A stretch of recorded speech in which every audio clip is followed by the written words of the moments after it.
शुक्रवार दिनांक 25 एप्रिल 2024 रोजी भाजप व महायुतीचे सोलापूर लोकसभा मतदारसंघाचे अधिकृत उमेदवार राम सातपुते यांच्या प्रचारार्थ पाशाभाई पटेल यांची जाहीर सभा आयोजित करण्यात आली होती। यावेळी बोलताना दक्षिण सोलापूरचे आमदार सुभाष बापू देशमुख म्हणाले की 2014 पासून या मतदारसंघाचा कायापालट सुरू झाला असून मतदारसंघातील प्रत्येक गावाला भरघोस निधी मिळाला। रस्ते सुधारल्याने शेतकऱ्यांचा माल बाजारपेठेत लवकर पोहोचू लागला। विद्यार्थ्यांना शहरातील शाळा जवळ झाल्या।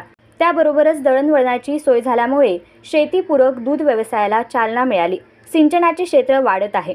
तीर्थक्षेत्र विकासाच्या माध्यमातून गावाचे रूप बदलत आहे। आगामी काळात ही सोलापूर विकासाच्या वाटेवर असाच पुढे जात राहील असा विश्वास आमदार देशमुख यांनी केला। ही लोकसभेची निवडणूक विकासाच्या मुद्द्यावर भाजपा लढवत आहे। देशाच्या विकासासाठी महायुतीचे उमेदवार राम सातपुते यांना दक्षिण सोलापूर विधानसभा मतदारसंघातून मोठ्या प्रमाणात मतदान करून लीड द्यावा असे आवाहन आमदार सुभाष देशमुख यांनी सोलापूर लोकसभेच्या निवडणुकीचा प्रचार चालू आहे। प्रचार कसा चालू आहे, काय चालू आहे, प्रत्येक जणाचं लक्ष आहे। विशेष करून आहेरवाडीकरांचे विशेष लक्ष असणार आहे। मीही आपल्याला विनंती करायला आलोय, 2014ला देशात परिवर्तन झालं, सोलापूर जिल्ह्यामध्ये लोकसभेमध्ये परिवर्तन झालं, महाराष्ट्रात परिवर्तन झालं आणि आपल्या दक्षिण विधानसभेत परिवर्तन झालं। मी आपल्याला विचारू इच्छितोय की 2014 ते 24 फार मागचा इतिहास न काढता 2004ला आणि 2009ला म्हणजे मागची 10 वर्ष, 14च्या अगोदरची 10 वर्ष आणि आत्ताची 10 वर्ष थोडस आपण चिंतन करायची गरज आहे।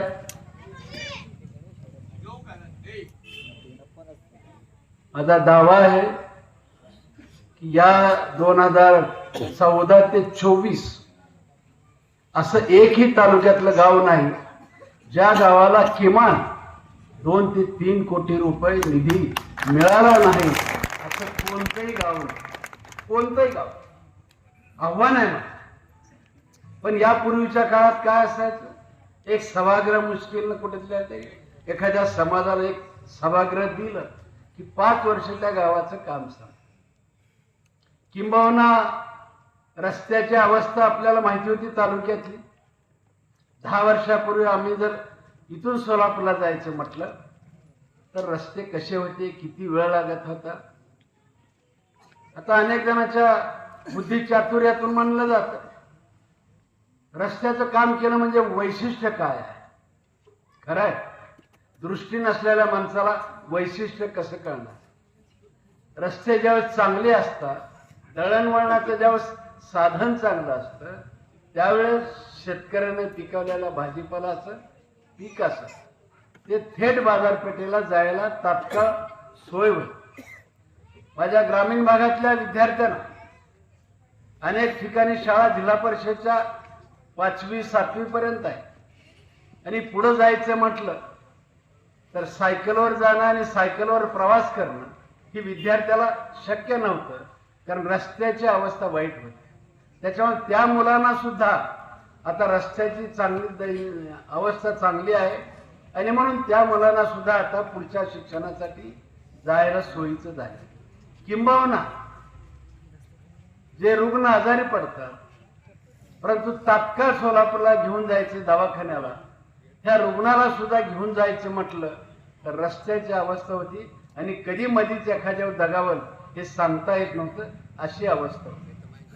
किंबहुना शेतीपूरक व्यवसाय, मला आठवतं या तालुक्यात ज्यावेळेस मी 14ला आपण मला सेवा करण्याची संधी दिली त्यावेळेस या तालुक्यात शेतीपूरक व्यवसाय, या व्यवसायाचा दुग्ध व्यवसाय जो आहे माझ्या अंदाजे 10 ते 12 हजार लिटर दुधाचं उत्पादन तालुक्यात। आज मला सार्थ अभिमान वाटतोय त्या रस्त्याचं जाळं चांगलं झाल्यामुळं, दळणवळण चांगलं झाल्यामुळं, वाहतुकीची सोय चांगली झाल्यामुळं आज दुधाच्या गाड्या गावोगाव फिरायला लागलेल्या आहेत. अनेक दुधाच्या कंपन्या सुद्धा या गावागावात आपल्या गाड्या फिरवत आहेत आणि शेतकऱ्यांना खात्री झाली की आज आम्ही जर दूध उत्पादन केलं तर मोठ्या प्रमाणात स्पर्धा आहे, अनेकांची स्पर्धा आहे. दूध इथं राहत नाही, दूध जायला मार्केटला सोपं आहे. आणि आज मला सार्थ अभिमान आहे, जवळपास 1.25 लाख लिटरपर्यंत दुधाचं संकलन, दूध उत्पादनात वाढ झाली. अशा प्रकारे शेती प्रक्रिया होती.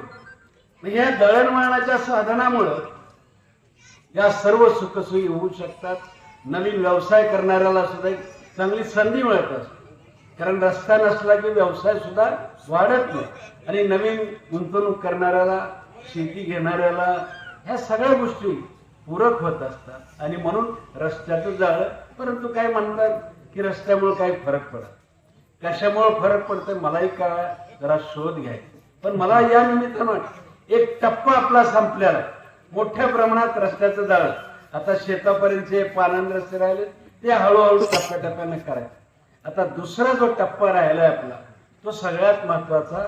आपल्या तालुक्यामध्ये सिंचनाचं ओलिताखालचं क्षेत्र 18 ते 19% आहे. आता आज आपल्याला 18 ते 19%.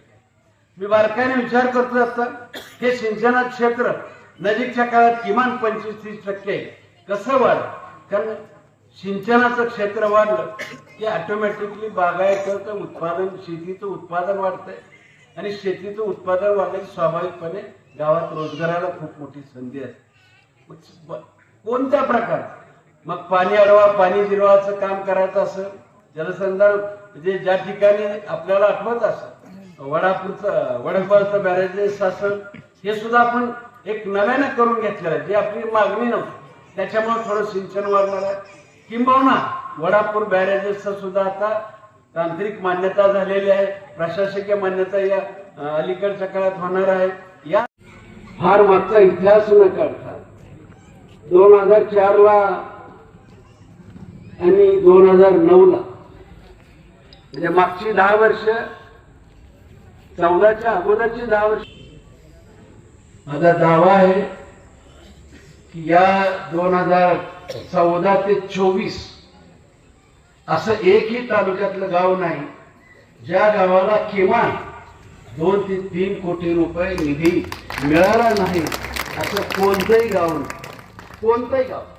यावेळी विधानसभा प्रमुख हनुमंत कुलकर्णी, तालुकाध्यक्ष संगप्पा केरके, रामप्पा चिवटशेट्टी, शशिकांत पाटील, पंडित पाटील, अतुल गायकवाड, अप्पासाहेब मोटे, जगन्नाथ गायकवाड, यतीन शहा यावेळी उपस्थित होते.